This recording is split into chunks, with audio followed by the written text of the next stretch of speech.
বেকার যুবকদের চাকরি দেওয়ার নামে প্রতারণা করে কোটি কোটি টাকা হাতিয়ে নিচ্ছিল একটি সংঘবদ্ধ চক্র। এই প্রতারক চক্রের মূল হোতাসহ ৩ জনকে গ্রেফতার করেছে পুলিশের অপরাধ তদন্ত বিভাগ সিআইডি। সকালে সিআইডি মিডিয়া সেন্টারে সংবাদ সম্মেলনে সংস্থাটির অতিরিক্ত ডিআইজি জানান, ভুয়া চাকরির বিজ্ঞাপন দিয়ে প্রার্থীদের টার্গেট করত চক্রটি।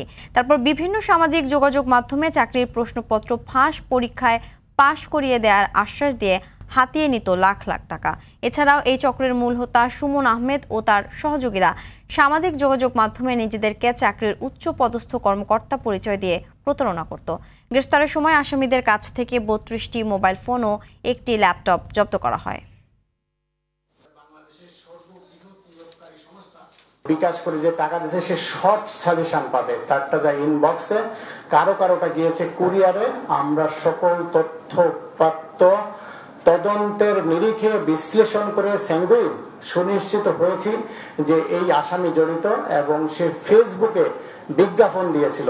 সেই বিজ্ঞাপনের সূত্র ধরে আমরা সেই পেজের অ্যাডমিন ধরে তার নাম্বার, তথ্য প্রযুক্তির সহায়তায় ট্র্যাক করে জামালপুর জেলার মেলান্দ থেকে তাকে আমরা গ্রেপ্তার করতে সক্ষম হয়েছি।